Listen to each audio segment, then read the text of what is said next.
Hello guys, अस्सलाम वालेकुम। क्या हाल है? I hope you all will be fine and safe at home. My name is Afifa Batool. अभी तक जिस बच्चे ने मेरा चैनल सब्सक्राइब नहीं किया, सबसे पहले मेरे चैनल को सब्सक्राइब कर लें, शेयर कर लें एंड लाइक कर लें। Today our topic is homeostasis and also chapter name is homeostasis. ठीक है, आज हम लोगों ने स्टार्ट करना है होम्योस्टैसिस को। सेकेंड ईयर की बुक का फर्स्ट चैप्टर है हमारे पास। ठीक है, तो सबसे पहले मैं आपको होम्योस्टैसिस का कंसेप्ट देती हूँ। आप सबको पता होना चाहिए व्हाट इज़ होम्योस्टैसिस। ठीक है, तो होम्यो का मीन होता है सेम, स्टैसिस का मीन होता है कंडीशन।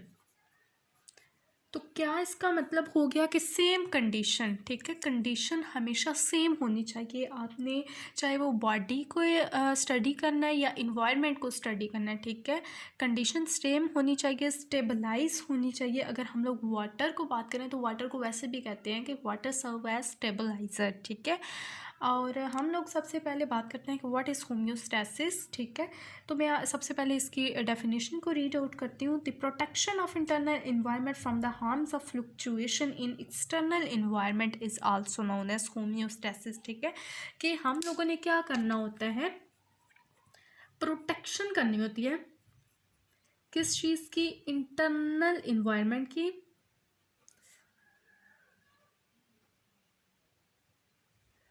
किस से हम लोगों ने प्रोटेक्शन देनी है, हम लोगों ने प्रोटेक्शन देनी है जो फ्लक्चुएशन हो रही हैं किस चीज़ के अंदर, एक्सटर्नल इन्वायरमेंट के अंदर।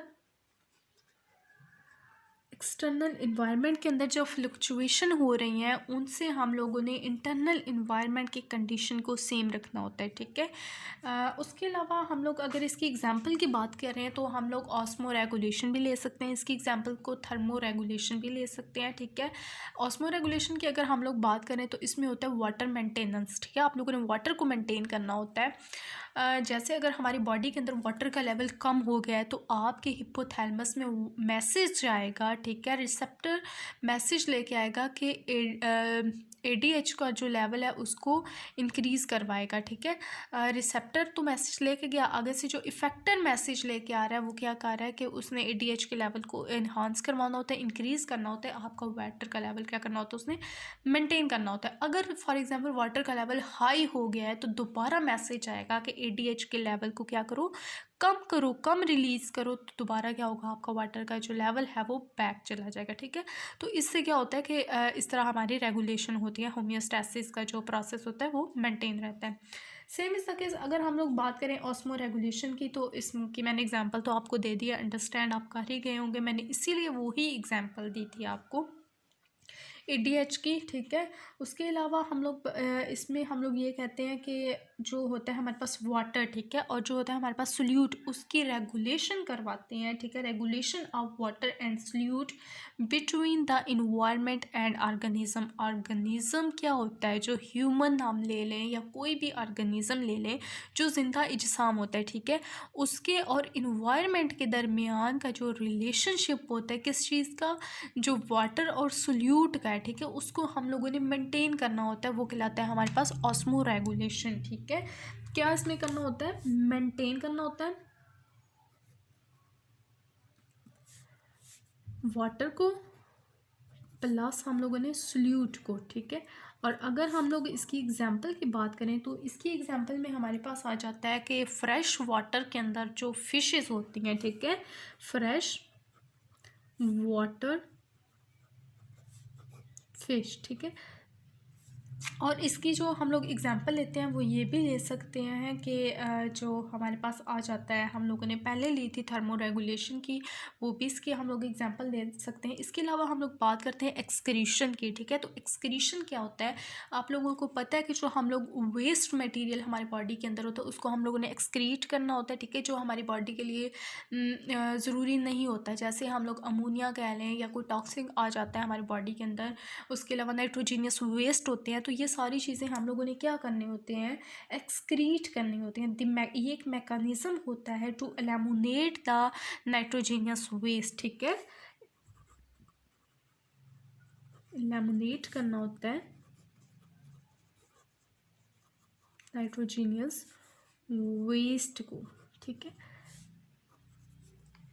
इसके अंदर हम लोगों ने एक और बात करें कि जो हमारी बॉडी के अंदर सम टाइम ये होता है कि हार्मफुल मटेरियल आ जाते हैं, इसीलिए कहा जाता है कि बाहर की चीज़ें खाने से अवॉइड करें, ठीक है, क्योंकि ऐसी चीज़ें हमारी बॉडी के अंदर आ जाती हैं जिनको एक्सक्रीट फिर किया जाता है, ठीक है।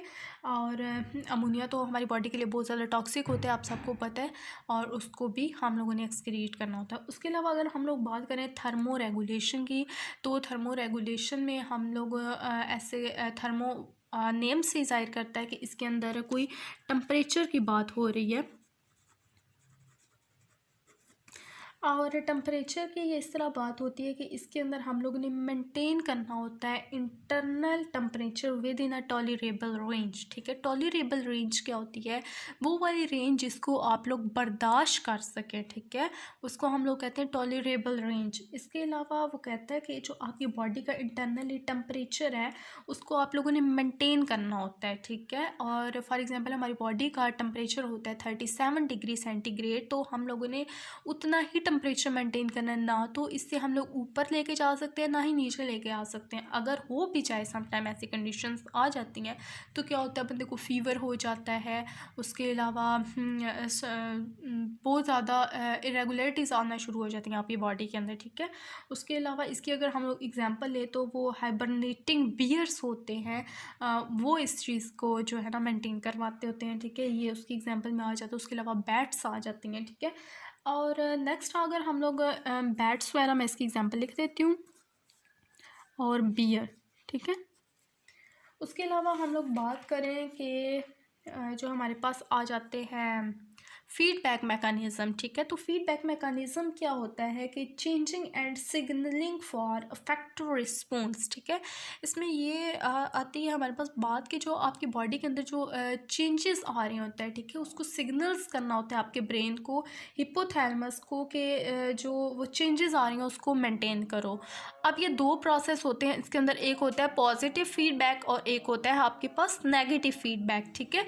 एक हमारे पास आता है जो पॉजिटिव और एक आ रहा है हमारे पास नेगेटिव, ठीक है। तो जो पॉजिटिव होता है इसके अंदर जो बॉडी आपकी होती है वो स्टेबल नहीं रहती, ठीक है, नॉट स्टेबल। और जो आपकी होता है नेगेटिव, इसके अंदर आपकी बॉडी क्या होती है, स्टेबल रहती है, ठीक है। और ये आपकी जो है बुक के अंदर नहीं है, लेकिन मैं फिर भी आपको बता रही हूँ, ठीक है, ये आपको पता होना चाहिए, ठीक है। उसके अलावा अगर आप लोग बात करें कि बैलेंसिंग ऑफ वाटर, ठीक है, वाटर की बैलेंस कैसे होती है, ठीक है, और उसके अलावा सोल्यूट की, तो वो 3 प्रोसेस होते हैं। एक आपके पास होता है हाइपोटोनिक, ठीक है, और एक होता है आपके पास आइसोटोनिक, और थर्ड जो आपके पास आ जाता है वो आता है हाइपरटोनिक, ठीक है। और इसके में ये होता है कि जो हाइपोटोनिक होता है इसके अंदर आपके पास होता है कि जो सोल्यूट की कंसंट्रेशन होती है वो बहुत ज़्यादा कम होती है। हम लोग लिखते हैं कि हमारे पास जो सोल्यूट की कंसंट्रेशन है वो लेस है, और जो सॉल्वेंट की कंसंट्रेशन है वो क्या है, हमारे पास मोर आ जाती है, ठीक है। और इसके अंदर ये होता है कि जो आपके बॉडी के अंदर जो वाटर होता है वो सेल की तरफ ज़्यादा से ज़्यादा जाता है, तो सेल जो होता है हमारा क्या हो जाता है कि हाइपोटोनिक, मतलब स्वेल हो जाता है, ठीक है, because the promotion of water, ठीक है। जो वाटर होता है वो ज़्यादा से ज़्यादा सेल की तरफ क्या कर रहा होता है, प्रमोट कर रहा होता है, ठीक है। अगर हम लोग बात करें आइसोटोनिक की, तो आइसोटोनिक में ये होता है कि आपकी जो बॉडी की कंडीशन होती है सोल्यूट एंड सॉल्वेंट वो सेम रहती है, ठीक है, no more and no less, ठीक है। इसके बाद हम लोग बात करते हैं कि हाइपरटोनिक की, तो हाइपरटोनिक में ये होता है कि आपके पास जो सॉल्वेंट होता है वो लेस होता है, और सोल्यूट जो होता है वो आपके पास मोर होता है, ठीक है। इसके अंदर ये होता है कि जो वाटर होता है वो सेल से जो है बाहर की तरफ मूव करता है, ठीक है। सेल जो होता है वो श्रिंक हो जाता है, जिसकी वजह से क्या होता है कि pulls the water out of the cell, ठीक है। जो वाटर होता है आपके बाहर की तरफ मूव करता है, ठीक है। और ये जो होती हैं ये 3 कंडीशंस होती हैं जिसके अंदर हम लोग क्या करते हैं कि वाटर और जो होती है सोल्यूट उसकी जो कंसंट्रेशन होती है उसको हम लोग मेंटेन करते हैं। तो होप फॉर द गाइस कि आपको ये मेरी वीडियो अच्छी लगी होगी और समझ भी आई होगी। जिसका कोई भी क्वेश्चन है वो मुझे कमेंट्स बॉक्स में ज़रूर करें। ओके गाइस, अल्लाह हाफिज़, अपना ख्याल रखें और मुझे अपनी दुआओं में याद रखें।